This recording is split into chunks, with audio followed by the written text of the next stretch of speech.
Today, most people listening to us are going to die from cardiovascular disease, from cancer, dementia or other neurodegenerative diseases, complications of diabetes. And on the one hand, that's a sign of progress. It means like, hey, we're living long enough to die from those things. But we've made scant progress against those things. In fact, if you go back and strip out the top 8 causes of infectious death or communicable death, death from communicable diseases or infectious diseases, today, if you strip them out, our life expectancy is not much better than it was in the 1800s. If we want to really figure out a way to live longer, and I would argue more importantly, live better, meaning when we're in the last decades of our life, not be in a state of total decline, we need a totally different playbook. And that playbook is Medicine 3.0, and it involves real prevention. So that means taking true steps at prevention very early in life. It also involves being very personalized in how you do things. So it means you can't just do paint by numbers. You can't just sort of say the same thing to everybody. Clearly, there are certain things that make absolute sense across the board, such as sleep and exercise, but the way you might use medications is going to have to be much more tailored to an individual. You say that there are 4 points to Medicine 3.0, which is the prevention, the being unique in your treatment to each individual, an honest assessment and acceptance of risk. Yeah. One of the things that I don't think we think enough about as doctors sometimes is risk, right? Now, I think doctors are very good at thinking about the risk of doing something. Yeah. I think, usually a doctor is pretty good at understanding, if you have this surgical procedure, there's a risk of an infection, there's a risk of bleeding, there's a risk of all of these things. If you take this medicine, there's a risk of this side effect or that side effect. But I don't think we spend enough time thinking about the risk of not acting or the risk of not acting when we do. So this is where I think it gets a bit more nuanced. Prevention doesn't come without risk, right? I mean, you're still going to have to do something in the state of prevention. So the question is understanding the time horizon upon which you're considering risk. So I'll give you one very specific example. At least in the US, and it might be the same in the UK, we only really think about the risk of heart disease over a 10-year time horizon. So look at someone like you. You're 30 years old, right? So what is your 10-year risk of having a heart attack? I can tell you without knowing anything about you, it's really low. Good. It's as close to zero as we could have in medicine. But what if I did a blood test on you and I found biomarkers in there that were predictive of very high risk later in life? Now that would be actually quite possible. There's about a 1 in 10 chance you might have a biomarker called Lp(a), for example, which is just a certain lipid in your body. About a 1 in 10 chance you have that dramatically increases your risk of cardiovascular disease. My uncle died very early, I believe in his 50s, of a cardiovascular disease. Interesting. So knowing that, by the way, could be helpful because that would prompt me to ask you more questions and want to know more about all the people in your family.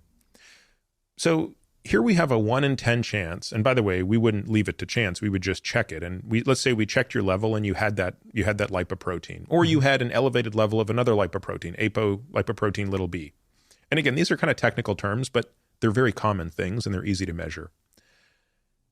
The Medicine 2.0 view here would be, well, there's nothing wrong with you now, and there's not going to be anything wrong with you for the next 10 years. We don't need to do anything about it.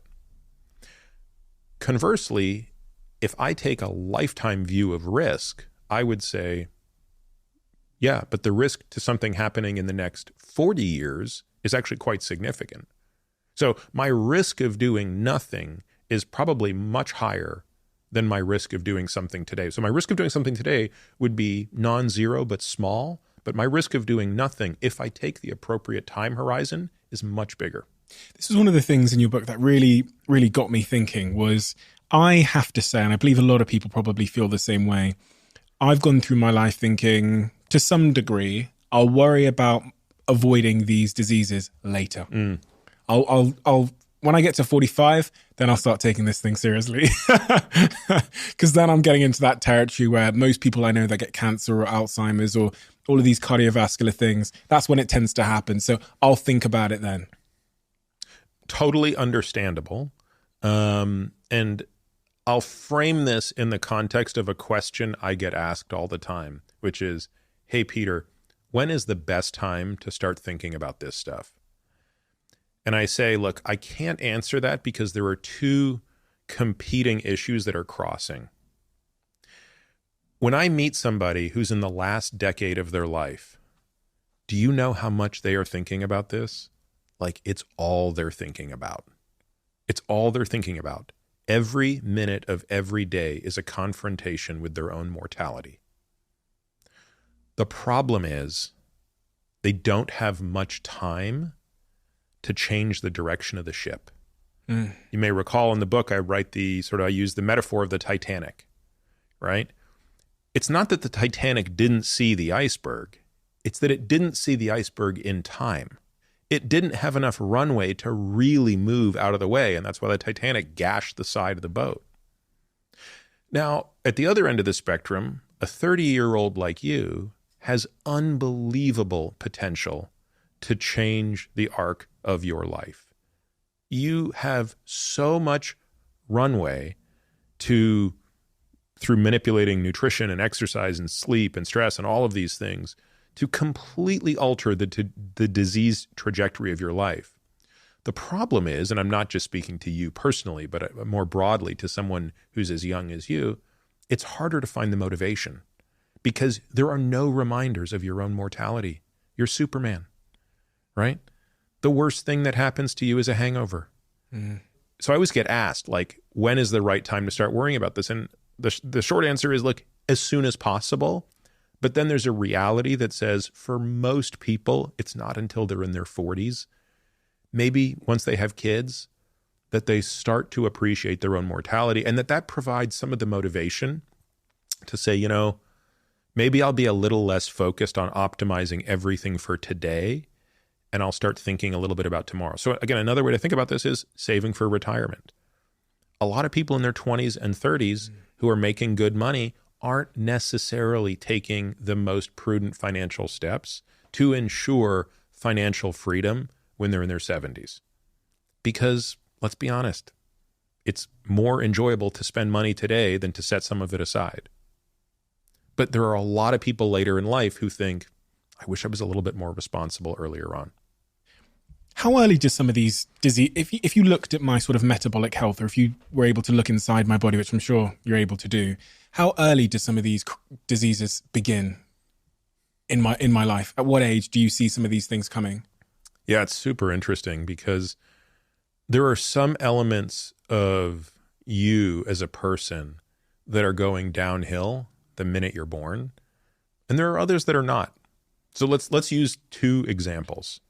Let's start with something where your body is getting better and better, and you're probably only peaking now, but you haven't really started to age.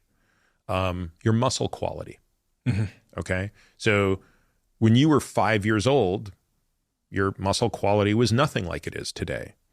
But as you enter your 20s, the quality of those muscle fibers, these type 1 and type 2 muscle fibers. So these are kind of slow to fatigue, but high endurance fibers are the type 1 fibers. The type 2 fibers are very, very powerful, but they're kind of quick to fatigue. The quality of both of those fibers is very high. And the more you train them, the higher quality they will be. But as you enter your 30s, you will now start to experience a shrinkage of those type 2 muscle fibers. You will be less powerful in your 30s, in your late 30s especially, than you were in your mid to late 20s. So that's a form of aging. You are declining. It's not an accident that the most powerful athletes in the world are at their peak in their late 20s and early 30s. So sprinters, for example, that's a prime example of a pure power sport. We look at other things like more of your muscular endurance that will peak even a little bit later. You can keep that going a little bit later. We look at certain forms of cognition. So if we look at something called fluid intelligence, right? This is raw horsepower processing speed. You have more of it right now than I do, meaning you're going to have faster processing speed, better memory. All of these things are going to be better when you're 30 than at my age. I'm 50, because that's already started to decline in me. There are some things, however, that began aging in you the minute you were born. And one of them is actually going back to this idea of atherosclerosis or cardiovascular disease. Well, that's an example of a disease process that begins right away at birth. And even though it almost never rears its head as far as death before you're 50, make no mistake about it, it's starting on day one.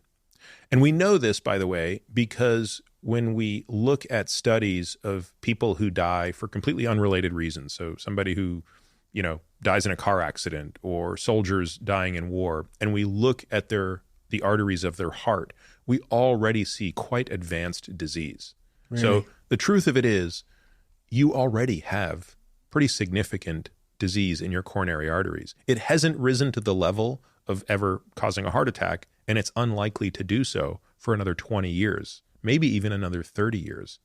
But it's compounding. It is compounding, exactly. Like and money. If you want to live to be 90 free of cardiovascular disease, it makes a big difference if you can slow it down when you're in your 20s and 30s. Medicine 3.0, as we talked about earlier, you talk about these 5 core things that help to increase our chances of longevity as it relates to our health span. So what are those 5 things? Exercise. Mm-hmm. Again, we can talk a lot about it if you want, a little about it, but the point is, it is not remotely given anything beyond lip service by Medicine 2.0. Medicine, if you go to your doctor here at the NHS and say, okay, tell me what my workouts should be, like, good luck, right? How much time should I be spending in zone 2 versus zone 5? Like, what type of lifting there's no way they're going to give you that type of insight or specificity. The third one is nutrition. Mm-hmm. Again, sure, every doctor is going to tell you eat less, exercise more, but they're not really, for the most part, going to be able to help you manage nutrition. Certainly, I didn't learn anything about nutrition or exercise when I was going through my medical training, and most physicians don't. So I'm not saying that there aren't doctors out there who don't understand these things. What I'm going to say is they had to learn that stuff on their own outside of their traditional training. So crazy. The fourth one is sleep, and that fits in the same category. Sleep is an essential pillar of health, but we learn nothing about it in our medical training. In fact, most of our medical training is paradoxically sleep deprived. Sleep's really important to you, isn't it? For sure. Super important to me as well. Yeah. It's been life-changing. This little Whoop thing. I see that. Absolutely changed my life. It's the first and you've probably noticed how your Whoop score changes with and without alcohol in your system. One glass, and it's all flashing red. And the first time that happened, I had one glass of wine, and I woke up the next day, and my vital signs, my heart rate variability was flashing red. And it literally says, did you have a drink last night? It changed my life. Yeah. It changed my life forever. And honestly, I'm absolutely obsessed with sleep in a very healthy way. Some people think, oh, that's, you might be waking up and feeling bad. No, I look at it. And if I've not slept well, I'll adjust my day accordingly. You share some stats around sleeping in the book. What is the stat or the 2 stats that changed your perspective on sleeping, or that really you would tell someone if you're trying to convince them of the importance of sleep? It's so interesting. I'll tell you, it's not even a stat. I think it's more of, it almost goes back to the type of discussion you'd have with somebody like a Daniel Lieberman, right? Thinking about this through the lens of our ancestors. So I was always someone who deprioritized sleep. Very busy person, high energy, didn't really seem to need that much of it. Even in high school, was sort of always go, go, go. And, at one point I was sort of having a discussion with a colleague about sleep, and I was making the argument that, like, I didn't really need any of it, and I almost, made a point, like, it's almost a shame we can't just work our way out of it. And he sort of posed to me in a very Socratic way, well, given how evolutionarily unwise sleep would be, right? Mm. You are unconscious for a third of your life. And we know that our ancestors slept on an average of about 7 to 8 hours every 24 hours. They didn't do it always straight away, but we know that they're sleeping basically a third of their life. That's a time when you can't forage for food. You can't defend yourself against predators. You're not mating. Like, there's nothing from an evolutionary perspective you're doing. Those are the 3 highest priorities of evolution, and you're not doing them. Why would evolution have kept this thing around? Like, and by the way, why has no species figured out a way out of it? And I think through that lens, I was sort of like, yeah, interesting. Maybe this thing does matter. So in some ways, I think that's probably one of the most powerful things that you can hear. And sure, there are lots of statistics about how fragmented sleep, broken sleep, or short sleep can increase your risk, in particular of cardiovascular disease and dementia. I think there's a less clear relationship to cancer, but I think the relationship is quite clear to cardiovascular disease and dementia, in addition to insulin resistance and obviously therefore weight gain. So for people, even if you're just coming at this through the lens of weight or excess body fat, I mean, that's probably motivation enough for many people.